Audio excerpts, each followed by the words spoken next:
Boa tarde, galera. Vamos lá para a nossa aula de hoje sobre metabolismo do potássio. Metabolismo do potássio é uma aula bem mais tranquila do que metabolismo do sódio e da água. Tá? Como está o áudio, o vídeo, está tranquilo aí? Está tranquilo. Beleza, vamos lá. Então, igual a outra aula, tendo dúvida, pode interromper no meio da aula, sempre bom tirar as dúvidas aí rolando, né? Vamos lá.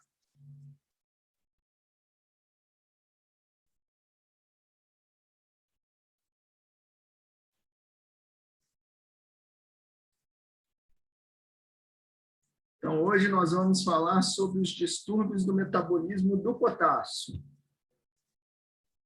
Tão importante quanto o metabolismo do sódio da água, né, as alterações do potássio, né, pacientes que é tão importante que pacientes que internam, não sei se vocês já têm essa noção, né, eu até brinco, né, tem um internograma completo, né, é aquele ali, internou, hemograma, sódio, potássio, ureia, creatinina para todo mundo, né?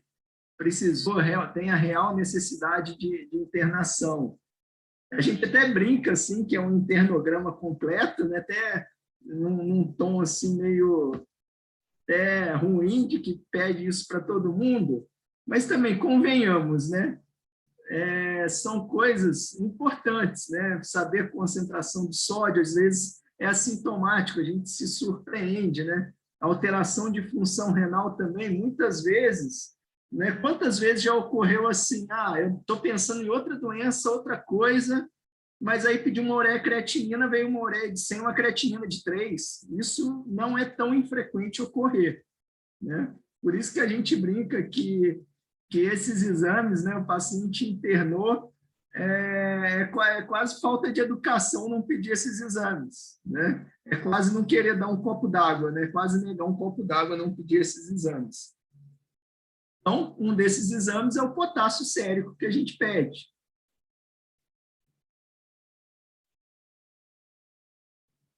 Vamos relembrar algumas coisas sobre o metabolismo do potássio. A calemia normal, né, os níveis normais de potássio, vão de 3,5 a 5,5 mEq por litro. Tem literatura que traz até 5, tá? É nessa faixa aí. Tem alguns locais que vocês vão ler até 5, outros locais até 5,5. A hipercalemia é dividida em leve, moderada e grave, a gente vai ver mais para frente. Nossa ingesta de potássio média, né? Os alimentos têm potássio, alguns mais, outros menos, mas os alimentos têm potássio. E aí, com a dieta normal, a gente tem, em média, aí, uma ingestão dia de potássio de 70 a 150 mEq dia. Não sei se vocês devem ter visto os vídeos que eu mandei.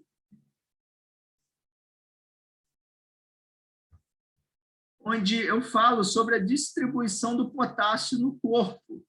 98% do potássio corporal está no meio intracelular. O principal cátion do meio intracelular é o potássio. E só 2% do potássio corporal está no extracelular. É estimado que o potássio corporal de um indivíduo seja de cerca de 3.000 a 3.500 mEq. Tá? O potássio que uma pessoa tem no corpo, sendo que 98% está no intracelular. O que a gente dosa é o plasmático, ou seja, é o que está no extracelular.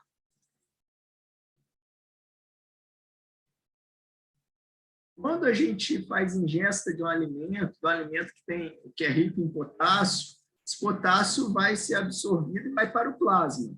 Mas, rapidamente, as nossas células tamponam esse potássio que vai para o plasma, tem avidez pelo potássio. Ainda bem que elas têm avidez pelo potássio, né? Porque se não tivesse essa avidez por potássio, a gente ia comer, ia fazer uma hipercalemia transitória e a gente nem ia existir, porque a gente ia fazer uma arritmia. Vocês vão ver por que é tão importante, né, esse balanço do potássio. Né? Potássio é um íon muito traiçoeiro. tanto níveis baixos quanto elevados, né, trazem risco de arritmia cardíaca para os pacientes e até mesmo morte súbita.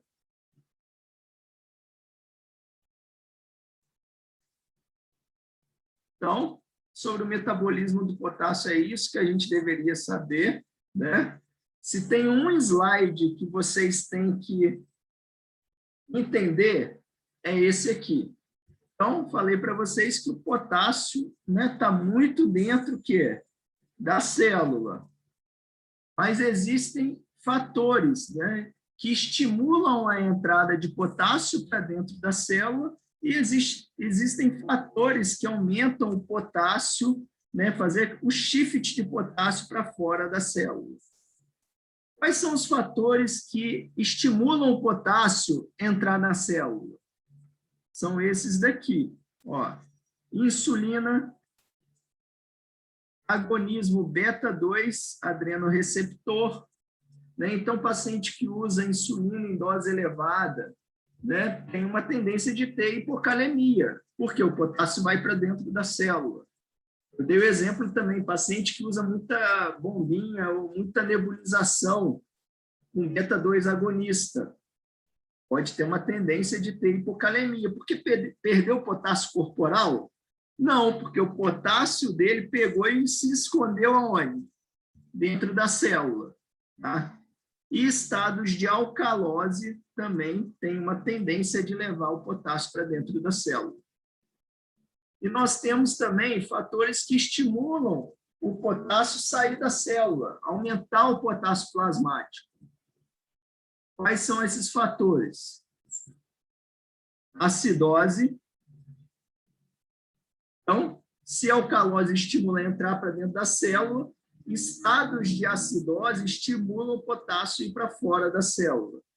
Então, daqui também vocês podem tirar um conceito que acontece com frequência na prática clínica.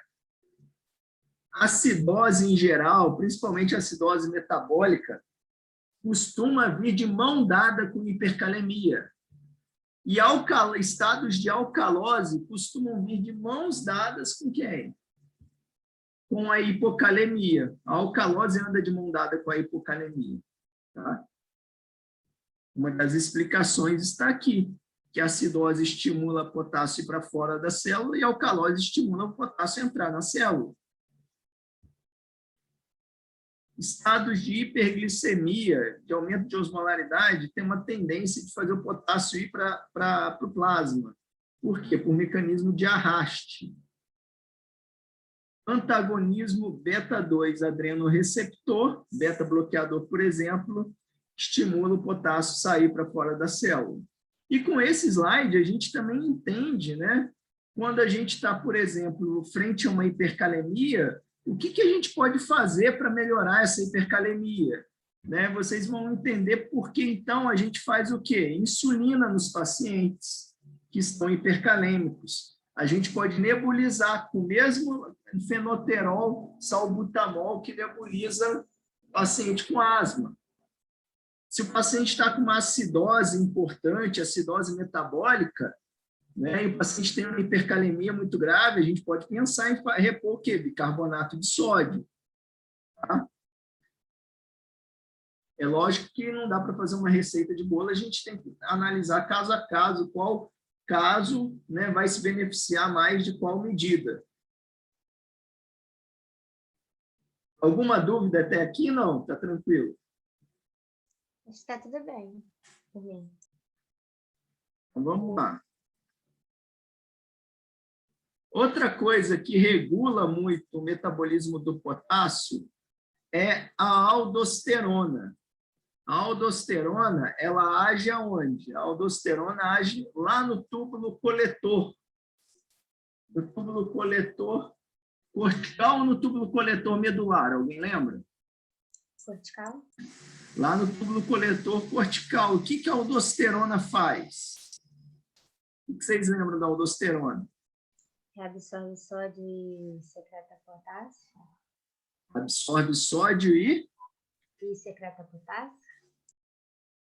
Não entendi o final que você falou. Elimina potássio. Pode eliminar potássio ou hidrogênio. Né? Lá no túbulo coletor, né, a aldosterona estimula a reabsorção de sódio. Sódio é uma carga positiva. Ele absorve o sódio. E aí ele tem que jogar para fora potássio ou H+. Por isso que estados de hiperaldosteronismo levam a quê? Costumam levar a hipocalemia, porque como reabsorve mais sódio, abaixa o potássio, né? Começa a jogar mais potássio para fora e joga hidrogênio para fora. Então, costuma levar o quê? Costuma levar a hipocalemia e alcalose metabólica. Estados de hipoaldosteronismo, qualquer coisa que iniba a aldosterona em via final, e aí eu estou falando inibição de qualquer parte do eixo renina-angiotensina-aldosterona, seja usando IECA, seja usando BRA, seja usando inibidor de renina, seja usando espironolactona, qualquer coisa que iniba o eixo vai ter um estado final de hipoaldosteronismo. E aí vai reabsorver menos sódio. Mas, contudo, vai acontecer o quê? Vai manter no corpo potássio e hidrogênio. Então, vai ter uma tendência a ter hipercalemia e acidose. A aldosterona também estimula, né, a sódio-potássio ATPase das células, fazendo o desvio intracelular do potássio. Também é um outro mecanismo.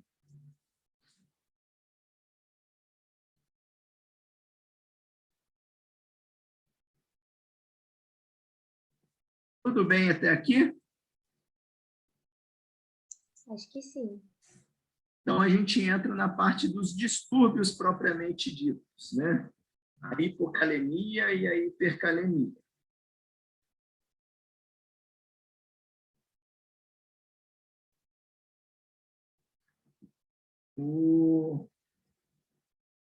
Desculpa que eu estou meio rouco, está difícil falar, mas é que ficar aquela uma N95 muito tempo, né, não é uma coisa muito agradável, né? Dá muita secreção. Hipocalemia é uma coisa, é um diagnóstico também o quê?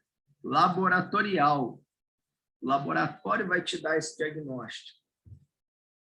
Então, potássio menor que 3,5 mEq por litro. Não sei se é da época de vocês. Vocês conhecem esse cidadão?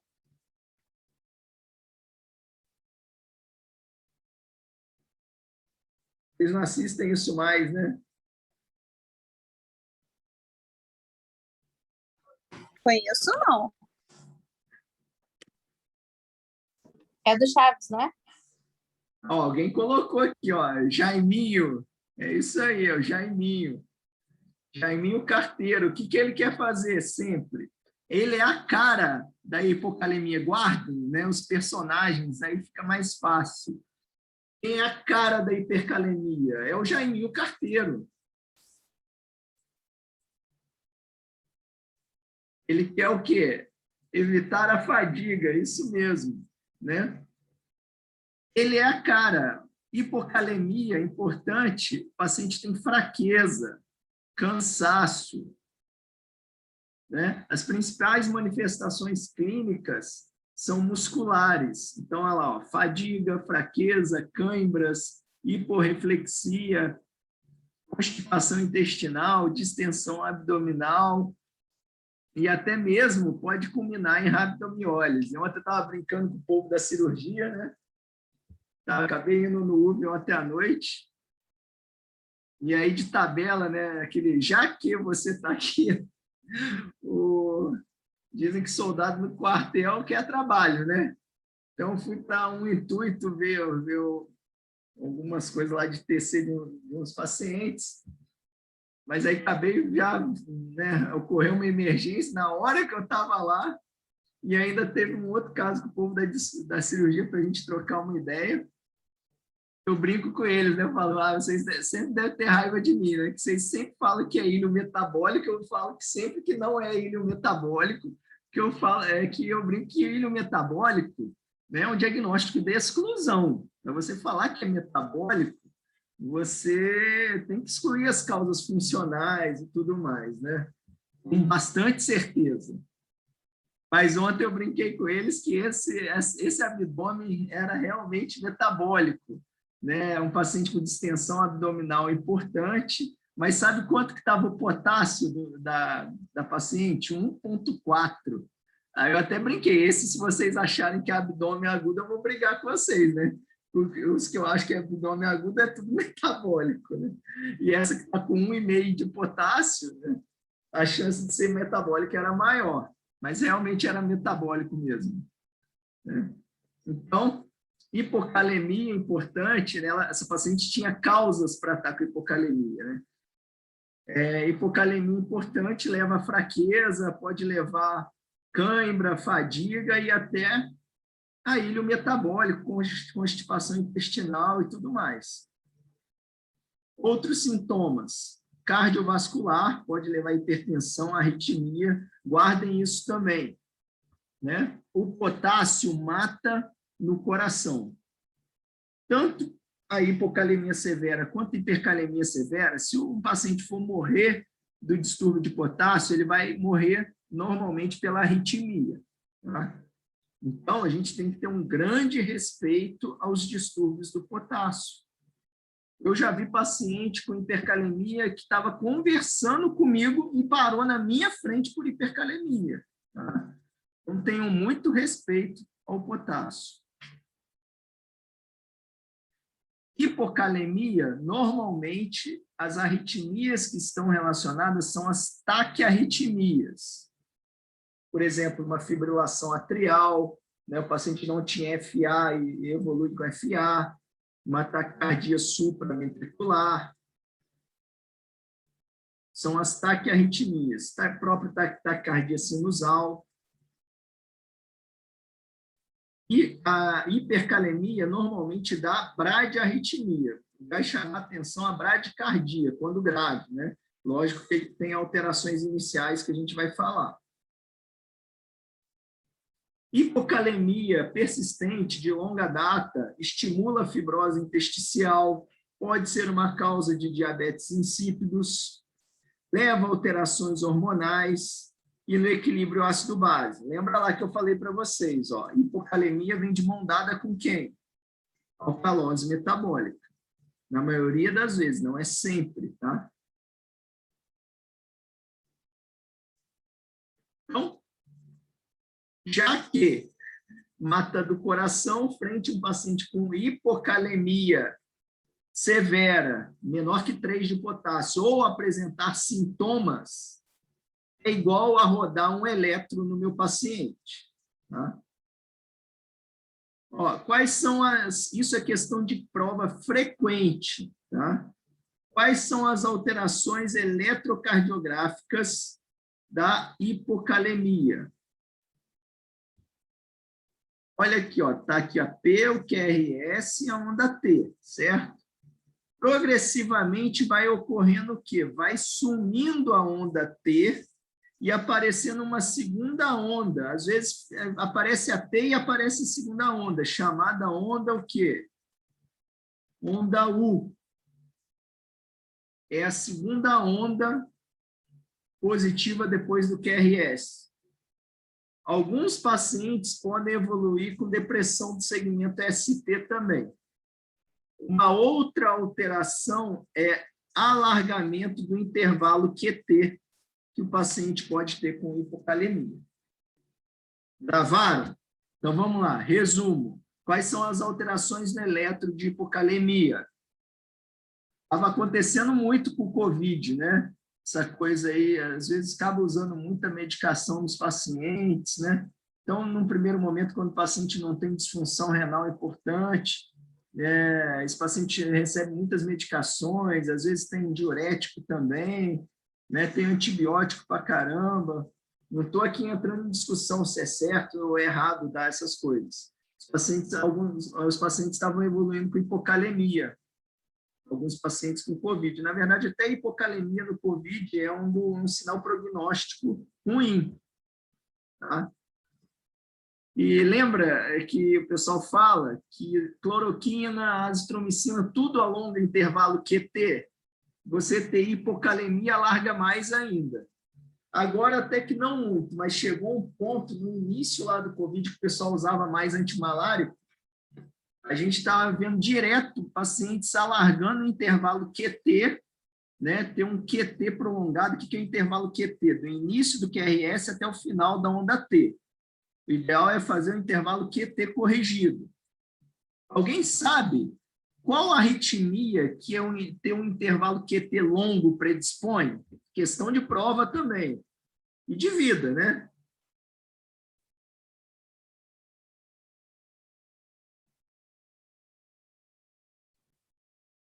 Os pacientes vão alargando QT e em um belo momento o paciente na sua frente começa a se instabilizar e ter uma arritmia. Qual é essa arritmia?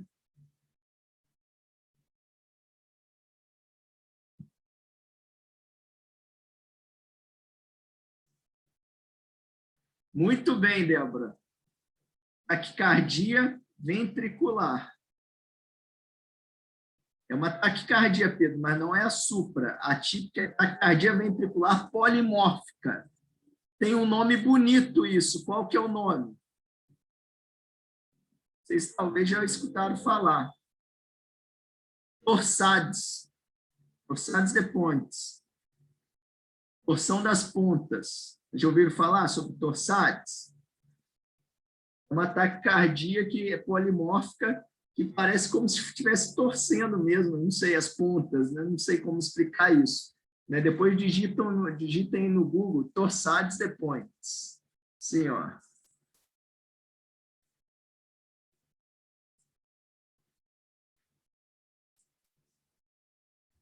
Como que trata? Sulfato de magnésio. E lógico que corrigir os distúrbios, né? Se o meu paciente tem hipocalemia severa, vou repor potássio, vou ter que corrigir essa hipocalemia. E aí eu já estou dando até a dica, né? Paciente com hipocalemia importante tem que dosar também o magnésio, porque muitas das causas que levam à hipocalemia também levam à hipomagnesemia. O magnésio, né, é um íon esquecido, quando a gente normalmente não pede para dosar magnésio.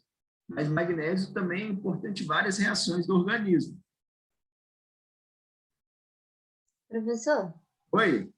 você pode explicar o porquê que você trata com sulfato de magnésio? Mecanismo fisiopatológico? Isso.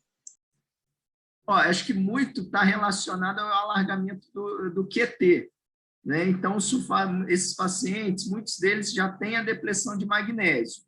Mas, assim, fisiopatologicamente, se o magnésio estiver normal, sinceramente, eu não sei. Eu posso procurar, a gente chega nessa conclusão. Tá? Mas, caracteristicamente, trata com sulfato de magnésio. Boa pergunta, né? Acho que você fez uma excelente pergunta. Agora eu estou curioso também. Dívida para a próxima aula, tá? Se você achar na frente, você me manda no meu zap também. Tá bom, obrigada. Tá? Mas, normalmente, esses pacientes podem ter ambos os distúrbios, hipocalemia e hipomagnesemia também. Você faz sulfato de magnésio, tem uma tendência, né, de melhorar esse paciente. Ah, e outra coisa, na hora que faz a TV polimórfica, você não vai esperar sulfato de magnésio. Nessa TV polimórfica, muitas vezes é associada a um ritmo de quê? Ou de parada cardíaca, o paciente não tem pulso, ou o paciente instabiliza na sua frente. Por exemplo, está com 12/6 de pressão, de repente ele vai lá para 5/3. Então, ele entra num critério de taquiarritmia com o quê? Com instabilidade hemodinâmica, que é igual a gente fazer o quê? Cardioversão? Cardioversão. Já viram fazer cardioversão elétrica? Qual que é, assim, a grande sacada de fazer cardioversão elétrica? Não precisa ter medo. Você só tem que lembrar de fazer uma coisa. Você dá O que você tem que apertar no desfibrilador? Sincronismo?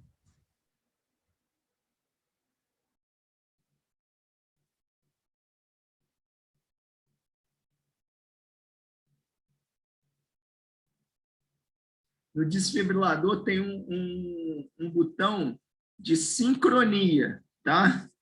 Você tem que apertar, porque se você não apertar esse botão de sincronia, se o paciente ainda não tiver parado,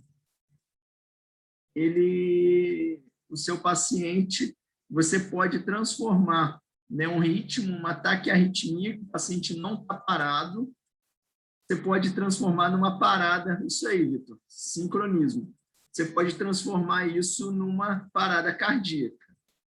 Lembrando que muitas vezes taquicardia ventricular, o paciente já está parado, não tem pulso, aí é desfibrilação. Porque se você apertar sincronia num paciente que não tem pulso, o seu desfibrilador não vai disparar nunca, tá? Que ele tem que reconhecer.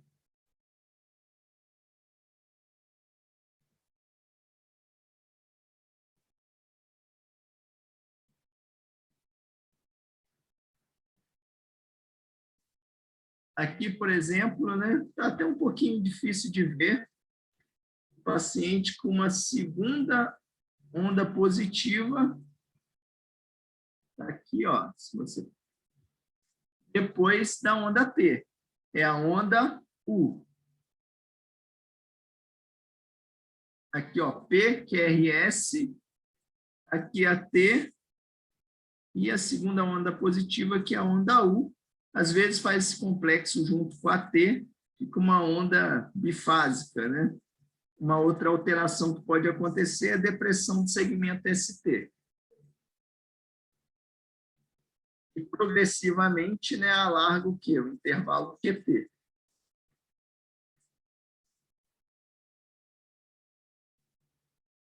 Etiologia, o que pode levar a baixar o potássio do corpo, levar à hipocalemia? Então, a gente divide aqui em pseudo-hipocalemia, é uma hipocalemia que não é real, por exemplo, paciente com leucemia, 30 mil leucócitos. Vocês viram que o potássio é basicamente intracelular. Às vezes, se não levar logo para dosar esse sangue no laboratório, né, essas células, como tem um excesso de célula nesses pacientes, o que pode acontecer? Essa célula, depois que você tirou o sangue, pode puxar esse potássio. E aí dá uma falsa impressão de hipocalemia. Tá? Redistribuição. Meu paciente não perdeu potássio do corpo. Ele apenas o quê? Está redistribuindo, seja porque está usando muita insulina, seja porque tem muito estímulo adrenérgico, beta-2 agonista, porque está com alcalose. Essas situações, o potássio vai para dentro da célula. Perdas extrarrenais. Perdas do trato gastrointestinal, guardem assim, costumam expoliar potássio. Tá? Se o paciente, diarreia tem potássio, então o paciente com diarreia profusa costuma ter o quê? Hipocalemia. Já pacientes com vômitos, né, alta drenagem,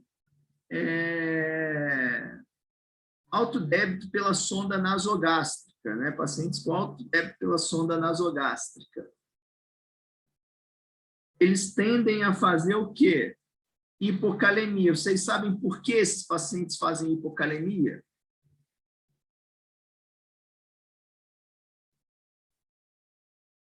Tem muito potássio no conteúdo gástrico? Não? O que tem no conteúdo gástrico? ácido clorídrico? Ácido clorídrico, né? Tem potássio? Não tem potássio, tem ácido clorídrico, HCl. Mas como perde muito hidrogênio, o paciente fica com alcalose metabólica importante. Aí, quem tem muita alcalose metabólica, lembra lá que o rim reabsorve sódio e joga para fora ou hidrogênio ou potássio? Quem tem alcalose metabólica importante vai querer reter o hidrogênio para não ter mais alcalose, para a alcalose não ficar pior. E aí, o que acontece com o potássio? Tem que jogar alguma coisa para fora, aí joga potássio. Então, quem tem muita perda gástrica, muita drenagem nasogástrica, muitos vômitos, acaba perdendo potássio pelo rim, tá? Então, por isso que perdas no trato gastrointestinal levam à hipocalemia. E nós temos perdas renais, né? Seja por drogas, usar diurético, né? O diurético ele é natriurético, ele aumenta o quê? O sódio na urina.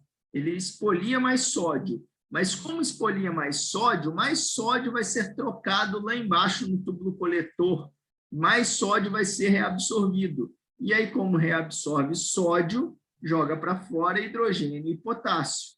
Então, podem guardar, diurético tem uma tendência de fazer o quê? Como diurético é natriurético, vai ter uma tendência de fazer alcalose metabólica e vai ter uma tendência de fazer o quê? Hipocalemia.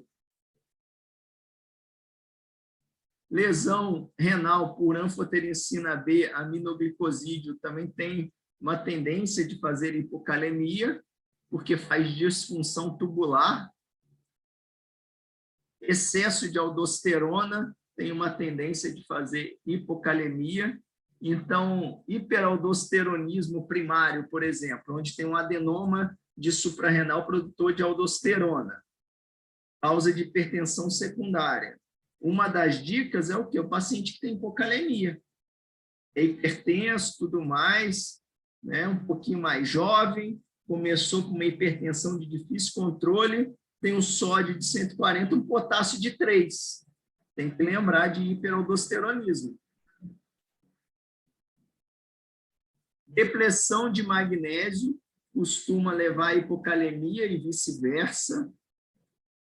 Alguns distúrbios genéticos que também podem levar à hipocalemia, síndrome de Bartter, Dilterman, né, são síndromes que simulam, é como se o paciente usasse diurético, né, ele tem disfunção, né, inibição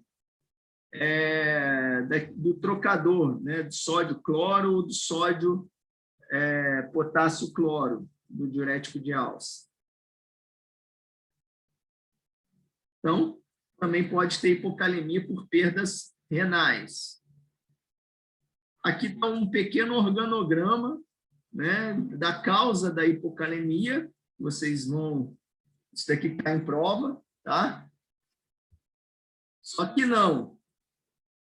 Ó, não precisa, na maioria das vezes, de organograma para hipocalemia. Por quê?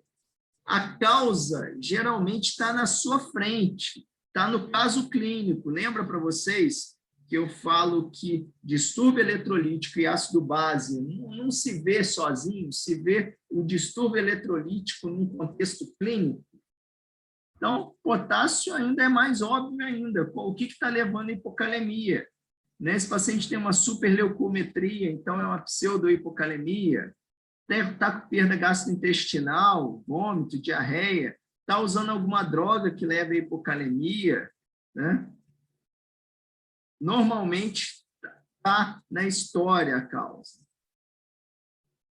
Tratamento. Como que a gente vai tratar paciente com hipocalemia? Obviamente que o tratamento mais eficaz qual que é, gente? Fala aí para mim. Tratar a causa base? Tratar a causa base, muito bem. Mas antes disso, às vezes a gente também tem que tratar a hipocalemia, tá?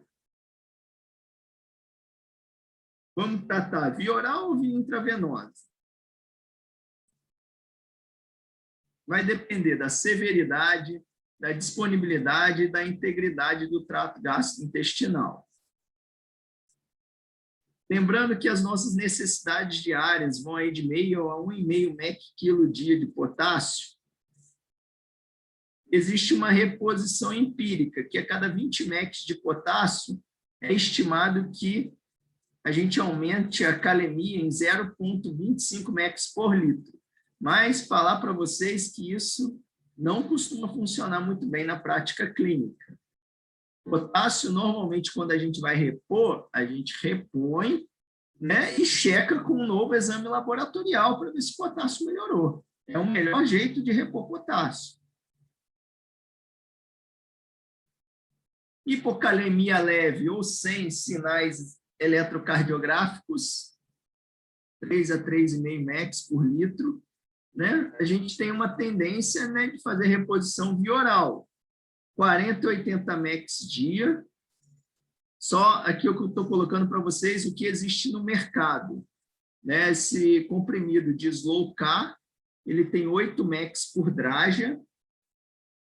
Então, a gente até 80 MEC dia, a gente pode chegar até 10 drágias dia, né? Mas todo lugar, todo hospital vai ter esse aqui, Slow-K, alguns têm, outros não. Xarope de KCl a 6%, que a cada 10 ml tem 8 MECs de potássio. E aí a gente repõe 40 a 80 MECs dia. A gente costuma começar aí em torno de 40 MECs dia.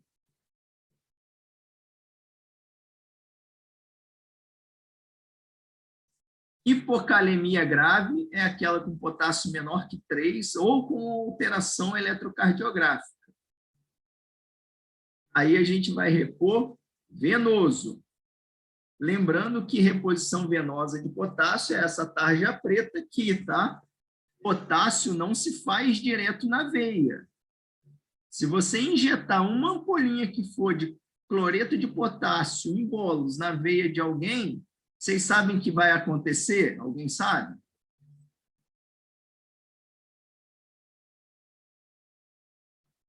Parada cardíaca. Oi? Pode dar parada cardíaca? Taquicardia, parada cardíaca. Vai acontecer isso aqui, ó. Exatamente isso. Jesus está chamando. O paciente vai parar na sua frente, porque ele vai fazer uma hipercalemia transitória, tá? Então, pelo amor de Deus, gente, ó, potássio não se faz em bolos intravenoso, tá? Temos que seguir a regra dos 40.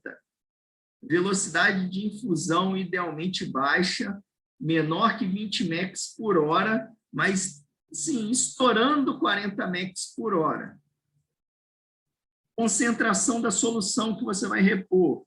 Não exceder 40 a 60 MECs por litro da concentração da solução, principalmente se a gente rodar isso em veia periférica. Em profundo, em terapia intensiva, falar a verdade para vocês, a gente acaba correndo soluções mais concentradas. Evitar reposição em soro glicosado, por quê? Glicose estimula insulina. Insulina estimula entrar potássio para dentro da célula. Então, vai ser menos eficaz a reposição de potássio. O ideal é repor com solução salina. Pode ser 0,45 ou o próprio fisiológico.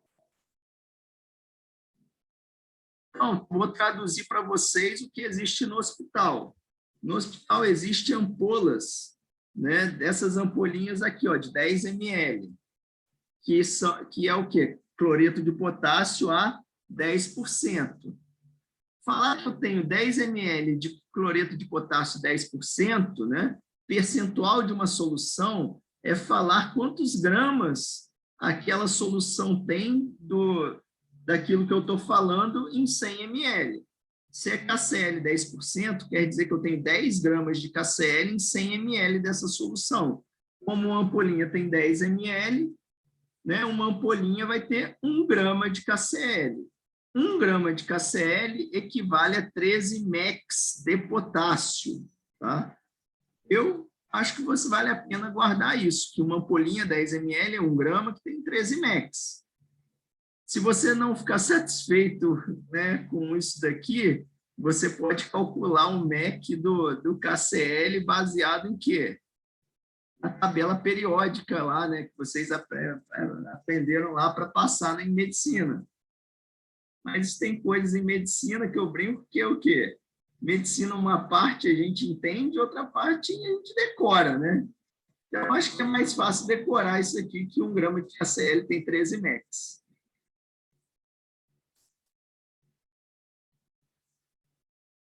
E tem hospital que tem essa ampola, 19,1%, que a galera acaba chamando de 20%, né?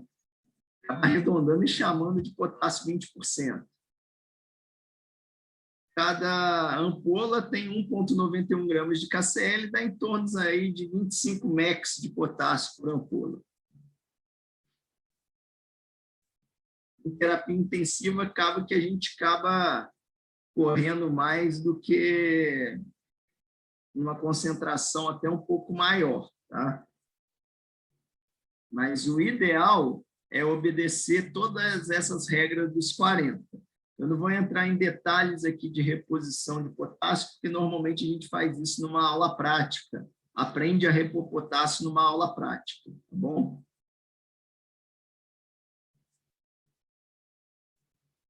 Com alguma dúvida de hipocalemia ou não? Professor, eu fiquei com uma dúvida, até tipo meio boba naquela parte do eletro, que eu só tipo queria saber se existe alguma explicação, tipo, por que hipocalemia vai causar aquelas alterações da onda U, essas coisas, tipo, na fisiologia. Existe alteração de repolarização, QRS. Acaba tendo atraso e tudo mais, aí forma mais uma onda, né? Isso daí é tudo explicado, eletrocardiograma, na verdade, ele é todo explicado por potencial de ação. E aí vai formando aquelas alterações. Por exemplo, quando eu tenho um infarto, um supra de ST, também tem alteração, né, em potenciais de ação e tudo mais, e aí vetor, tudo isso é explicado, tudo é vetorial no eletrocardiograma. Aí, para isso, a gente teria que relembrar, né, aquela fase, né? Fase ascendente rápida, aquela fase de platô, né? Aí tem a troca, né? Fase do cálcio. Vocês lembram disso, do Guyton? Eu tenho isso também. Qualquer dia eu posso mostrar para vocês, né? Todas aquelas fases. Eu tenho um slide que eu mostro todas as fases, né? Da ativação, né? Das células cardíacas.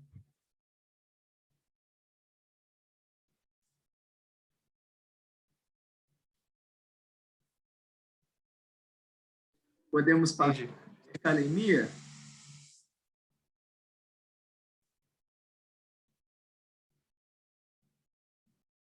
Acho que sim.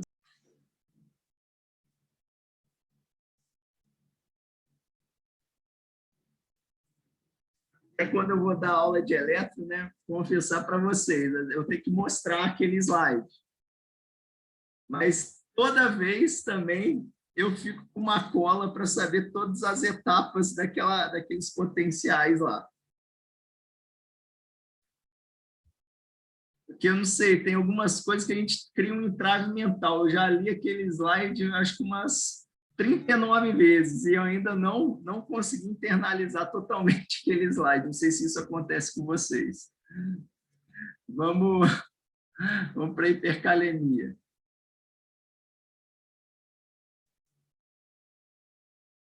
Hipercalemia também é um diagnóstico laboratorial, né? Tida como potássio, concentração plasmática de potássio maior que 5,5 mEq por litro. Se eu falei que tem que ter medo de hipocalemia, de hipercalemia, tem que ter mais medo ainda, tá?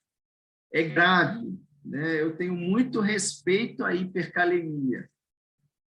Hipercalemia é muito traiçoeiro. Eu costumo falar que tem tanto uma grande variabilidade, né? Isso é o nosso dia a dia do nefrologista, ver paciente com hipercalemia. Existe uma grande variabilidade interpessoal, como também intrapessoal. O que é isso? Às vezes, um mesmo paciente, né? Isso a gente vê na diálise frequente, está com 8 de potássio e está assintomático. Às vezes, num momento com o mesmo 8 de potássio, ele vai estar tendo uma parada cardíaca. Então, eu costumo falar que tem uma variabilidade dentro do mesmo paciente, né? Lógico que deve ter a ver também com outros fatores, né? O que está fazendo com que ele esteja com esse 8 de potássio, né? O que ele tem associado? Às vezes, tendo algumas coisas mais graves associadas, aí vai fazer mais arritmia. Foi mais uma dieta que ele comeu, né? Foi um paciente renal que comeu muita banana, comeu uma dúzia de banana que tem muito potássio, não era para ele comer. Às vezes, ele não vai ter uma arritmia tão grave. Então, variabilidade no mesmo doente. E também entre doentes. Por exemplo, 7 de potássio, às vezes, num paciente, vai estar assintomático. Às vezes, no outro paciente, 7 de potássio vai estar parando, né? Então, é muito imprevisível a hipercalemia. Então, temos que respeitar e ter medo dela. Assim como hipocalemia, os principais sintomas da hipercalemia são musculares, fadiga e tudo, fraqueza. Eu já vi até tetraplegia por potássio. Tá? Essa história foi o seguinte, é um paciente que era renal crônico, lá da clínica de Valença. Ele teve uma história que caiu da escada, bateu a cabeça e chegou tetraplégico no pronto atendimento. Eu fui ver ele, estava tetraplégico. Aí, o que você pensa? O paciente que chegou tetraplégico. Ocorreu o quê?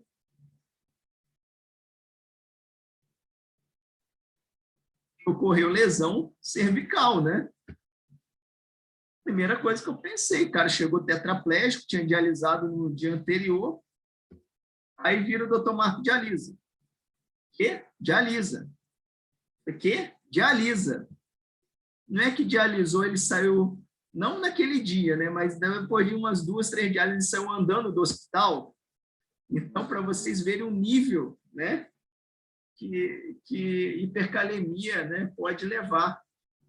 E olha que era um paciente renal crônico dialítico que estava acostumado, potássio depois veio 8, mas que estava acostumado já, por ser mal aderente, a andar alto.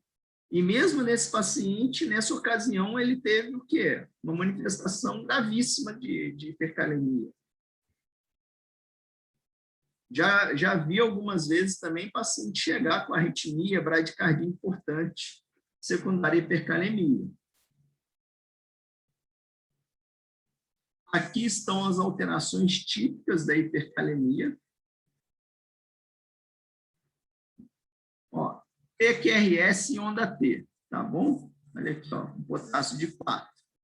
Eletro normal. Primeira alteração que a hipercalemia leva é a onda T apiculada. Primeira alteração.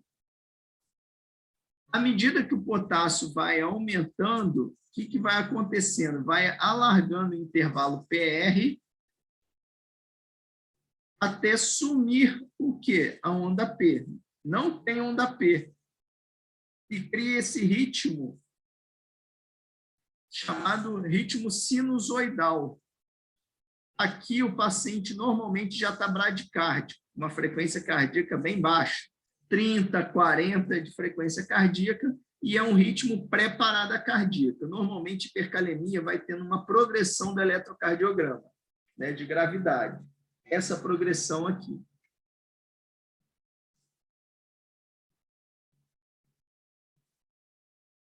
Então, frente a um paciente com hipercalemia importante, primeiro passo o quê? Vou dar um eletrocardiograma.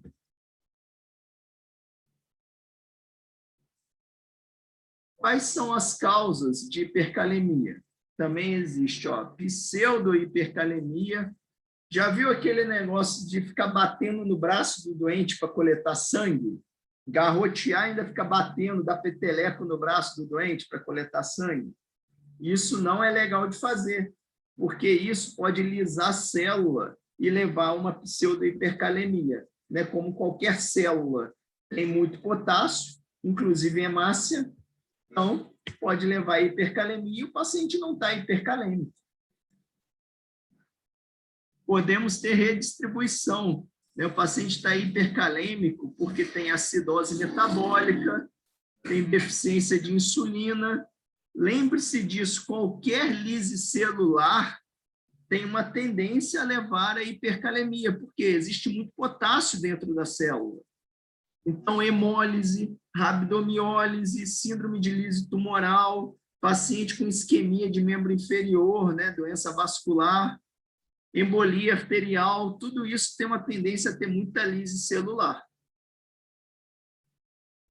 E tendência a fazer hipercalemia. De manhã eu vi até um paciente no COVID, né, que estava com isquemia, com fenômeno embólico, fazendo já rabdomiólise, hipercalemia, né, precocemente hipercalemia, porque fazendo rabdomiólise, né, fazendo já isquemia de membro, né, liberando ali muita lise celular, liberando potássio. Então, era assim, uma causa que estava aumentando ainda mais fora a injúria renal. A gente colocou em diálise esse paciente. Ó, ingesta excessiva de potássio, por dieta enteral, via oral, suplemento. Como causa de hipercalemia, normalmente em quem tem uma tendência de fazer hipercalemia, por exemplo, renal crônico. Não é comum por dieta, por exemplo, para vocês, eu posso dar 2 dúzias de banana, fazer vocês comerem em um dia 2 dúzias de banana, que vocês não vão ficar hipercalêmicos, que pela autorregulação de vocês, seja espoliando potássio, tamponando potássio no seu organismo, vocês não vão fazer hipercalemia. Retenção de potássio, ó, qualquer coisa que iniba o sistema renina-angiotensina-aldosterona, culminando em menor ação da aldosterona, vai reter potássio. Insuficiência renal, porque o balanço de potássio é feito principalmente pelo rim. Acidose metabólica, insuficiência adrenal, tudo isso leva à retenção de potássio. Mais uma vez, né, a causa vai normalmente estar na sua frente, né? O enunciado, o caso clínico, o que o paciente vai te falar qual é a causa da hipercalemia. Pergunte para ele se ele está usando o que de medicação, né, para você ver se tem alguma medicação que pode ajudar a levar a hipercalemia. Os principais aí na prática clínica aí que estão corroborando com hipercalemia quando o paciente chega são o quê? IECA, BRA, diurético poupador de potássio, o próprio anti-inflamatório tem uma ação também de reter potássio. Então, são os mais comuns aí da prática clínica. E o tratamento? O tratamento, mais uma vez, falem aí para mim, como que é o tratamento da hipercalemia? Tratar a causa base. Tratar a causa base, né? Mas hipercalemia, principalmente, a gente tem que chegar ao que? De sola, tratando a hipercalemia também, às vezes até antes de saber o que o paciente tem, de tão grave, tanto risco que traz a hipercalemia.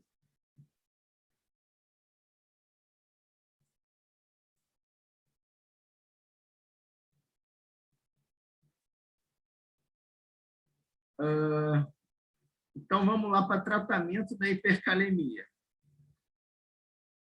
Nós temos várias medidas que podem ajudar a tratar a hipercalemia. Mas o que cai em prova, o que eu faço questão que vocês saibam mesmo, é isso aqui, ó, gluconato de cálcio. Hoje mesmo eu fiz gluconato de cálcio numa paciente lá também do COVID, que estava bradicardizando antes mesmo de entrar em diálise, estava instável, né, já tinha um potássio anterior de 5,8, né, não sabia, será que era isso causa, né, a hipercalemia causa da bradicardia. A gente fez gluconato de cálcio. Por quê? Porque o gluconato de cálcio ele estabiliza a membrana miocárdica, ela não vai baixar o potássio sérico. O potássio que era 7 vai continuar 7, só que ele faz só uma coisinha, não deixa o paciente ter arritmia grave e parar por causa de hipercalemia. Isso vai resolver de vez seu problema? Não, mas vai fazer você ganhar tempo até fazer as outras medidas para baixar potássio e tratar a causa base. Tem uma ação de 1 a 3 minutos. Tá? Como que faz gluconato de cálcio? A ampola é a 10%, 10 ml, faz intravenoso muito lento, em 5 minutos, ou eu gosto muito de falar para colocar essa ampola em 100 ml de soro fisiológico e pôr para correr em 10 minutos, tá?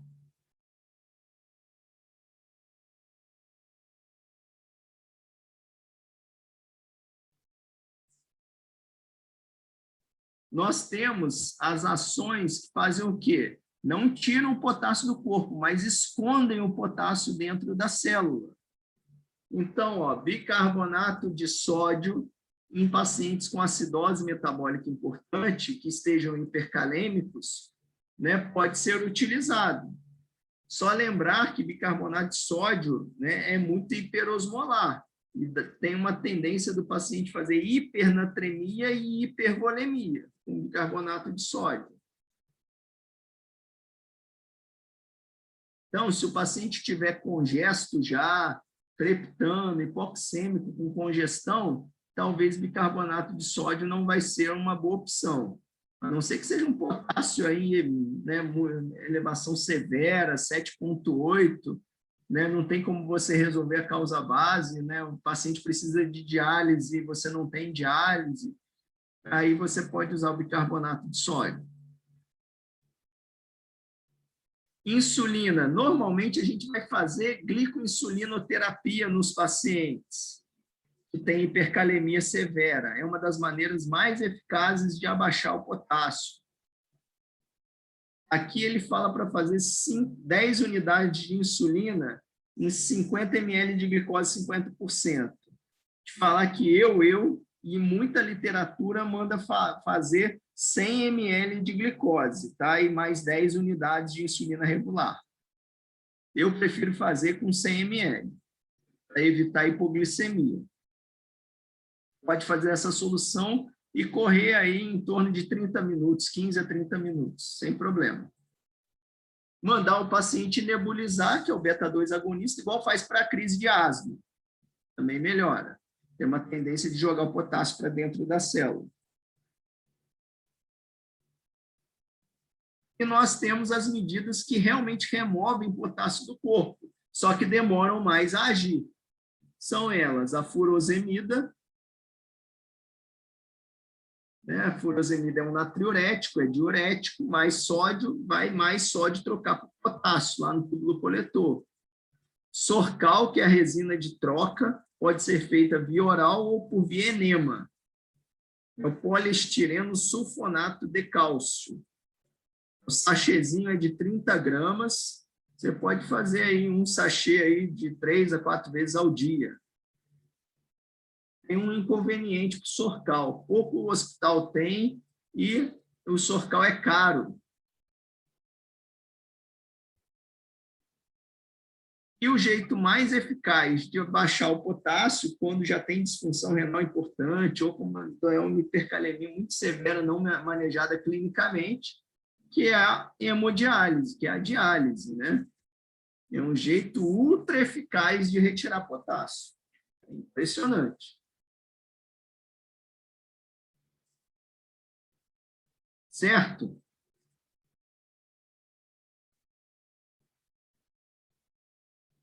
Dúvidas? Podem começar aí a colocar nome completo, né? E matrícula aí, ó. Alguma dúvida? Olha, uma pergunta que sempre me fazem, e realmente gera dúvida, porque eu coloquei ali N coisas que podem tratar potássio, né? Ah, vai usar tudo para tratar esse potássio alto? Não sei se alguém tinha essa dúvida, né? O que eu vou prescrever na prática? Aí eu vou falar, depende, né? Não existe receita de bolo. Então, primeira coisa que você tem que ter em mente, tem alteração eletrocardiográfica, sim ou não? Não tem indicação de gluconato formal. Tem alteração no eletro, primeira droga que você vai fazer vai ser o quê? Gluconato de cálcio. Uma vez pensado no gluconato de cálcio, você vai partir para as outras, né? Glicoinsulina, bicarbonato e nebulização. Vou falar para vocês, glicoinsulinoterapia, hipercalemia severa, a maioria das vezes a gente vai fazer, tá? O bicarbonato, quando que vamos pensar em fazer o bicarbonato? Quando, na gênese dessa hipercalemia, você olhar e ver que esse paciente tem uma acidose importante, principalmente uma acidose metabólica. Ou seja, essa acidose metabólica, com certeza, é uma das causadoras, né, dessa hipercalemia. Ou é causa ou consequência da acidose? Não sei, mas deve estar contribuindo para essa hipercalemia. Se o paciente não tiver hipervolêmico, pode ser feito. Aí, se tiver hipervolêmico, pode fazer? Aí eu falar com você, aí depende, né? Também, tudo depende, tudo depende. Então, por isso que tem uma peça em medicina que é insubstituível ainda, né? É aquela que fica entre o laboratório, os exames, a prescrição e o doente, né? Então, tem que ser analisado individualmente. Por que eu estou falando até no hipervolêmico você tem que pensar? Você está de plantão lá em Miguel, já aconteceu isso. Lá em Miguel Pereira, um paciente que chegou com hipercalemia grave, era insuficiência cardíaca, né, já estava realmente um pouco congesto, crepitando, mas em bases, e chegou com potássio de 9, fazendo arritmia por causa do potássio e com acidose metabólica. Teoricamente, dar bicarbonato de sódio para esse paciente vai deixar mais hipervolêmico, né, tendendo a piorar o pulmão desse paciente. Só que lá ele tinha disfunção renal importante. Lá tem diálise? Não tem diálise. Até chegar a diálise, o outro dia, se você não fizer nada, pode ser tarde. Aí, nesse paciente, o que aconteceu? Foi pesado lá. Vou fazer um pouco de bicarbonato. Por quê? Porque essa acidose que o paciente está levando a esse paciente ter hipercalemia. O que mais está levando a risco de vida nesse doente, nesse momento, é o quê? A hipercalemia. Se ficar congesto, faz um BIPAP. Se BIPAP não aguentar, entuba, gente, né? Vai deixar o paciente com uma arritmia grave, né, secundária à hipercalemia, né? Aquilo estava trazendo um risco mais eminente de vida. Não, esse paciente está hipervolêmico, tem uma acidose grave, disfunção renal, já está crepitando em base, mas ele está no UV. No UV, a gente tem nefro de sobreaviso, a gente tem lá diálise, você passa o catéter de diálise em menos de 10 minutos, né? Então, no UV, por exemplo, esse paciente, provavelmente a gente não faria o bicarbonato, já faria o gluconato de cálcio por causa da arritmia, vendo que é disfunção renal, acidose metabólica e hipercalemia, provavelmente a gente ia fazer o quê? Passar o catéter e dialisar, direto. Mas cada caso é um caso, e cada caso é um caso também dependendo onde que está e o que eu tenho disponível, né? Professor, Ensina, a gente tem que aprender as coisas, mas tem que ter um pouco do famoso bom senso. Oi? eu não entendi. Quando o paciente está com acidose e congesto, não tendo recurso de diálise, qual é o procedimento mesmo?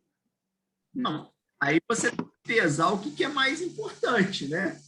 Por exemplo, foi o exemplo que eu dei. Se um paciente está com potássio de 9, tem lá 10 de bicarbonato na gaso, está crepitando nas bases, você sabe que dar bicarbonato vai deixar ele mais congesto. Mas, por exemplo, 50, 100 ml de bicarbonato, normalmente não vai ser aquilo que vai levar o paciente para o tubo, né? O paciente que está evoluindo com uma piora muito grande, provavelmente você já vai entubar esse doente.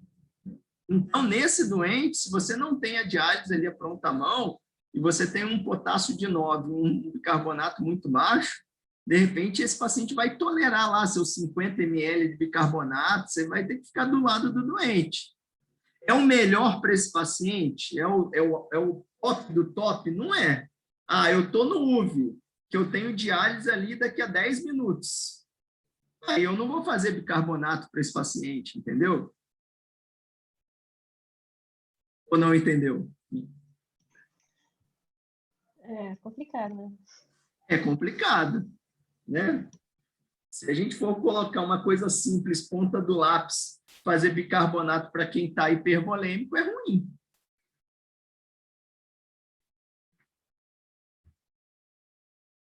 Tá bom, obrigada, professor. Professor, Oi? então o bicarbonato ele é mais utilizado quando o paciente tem uma acidose metabólica importante e está hipovolêmico. Seria melhor, né?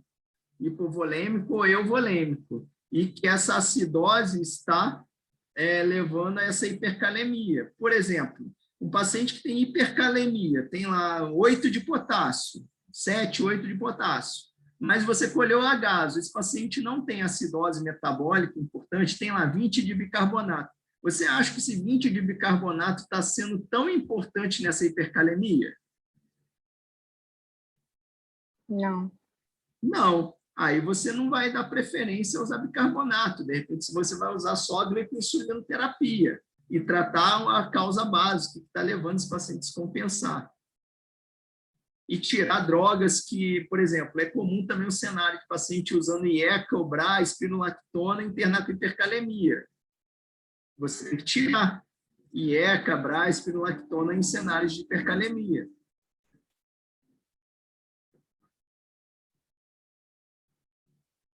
Entendi, obrigada. Entendeu? Professor, Oi. e no caso da retirada desses medicamentos, né, o IECA, o BRA, teria que entrar em contato com o cardiologista do paciente para poder procurar outras opções? Olha, a gente está falando num cenário assim meio de emergência. Emergência é emergência, né? Lógico que sempre é bom trocar uma ideia, né? Aqui a gente não tem muito essa cultura. Em grande centro, em hospitais privados grandes, principalmente, é comum internar muitos pacientes que têm o titular, né, do caso, né, que é o médico assistente, né, desse paciente. Então, que é o médico que acompanha, que já conhece de muitos anos, que é o paciente que tem um vínculo muito grande com esse médico, né? Então, é interessante, né? Tem até algumas rotinas de alguns hospitais privados grandes que você, trabalhando na emergência, você interna um paciente que é um paciente assim, que tem um médico assistente, você entra em contato com esse médico assistente para discutir o caso, mas que você, assim, você tem que resolver o problema do paciente ali, né? Você que está ali. Então, você que tem que pesar isso daí, né? Você, a princípio, o doente está com uma urgência, hipercalemia é uma urgência a ser resolvida, né? Se você está ali, você é aquele momento ali, você é aquele titular naquele momento, né? Mas é sempre bom, tá? É sempre bom você trocar ideias com os assistentes. Não traga isso como coisa ruim, não. É muito bom.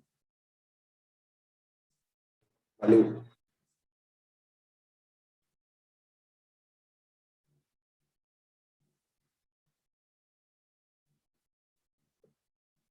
Mais alguma dúvida? Não, professor, obrigada. Bom, acho que com casos, né, acho que as coisas ficam mais claras quando a gente conseguir fazer os casos clínicos com vocês, mostrar como que repõe, como que trata a hipercalemia, né? Então, acho que fica mais fácil o entendimento. Tá? Um grande abraço para vocês, tendo dúvida aí, podem perguntar à vontade. Tá? Estamos juntos aí. Grande abraço. Obrigada, professor. Professor. Boa tarde. Obrigada, professor.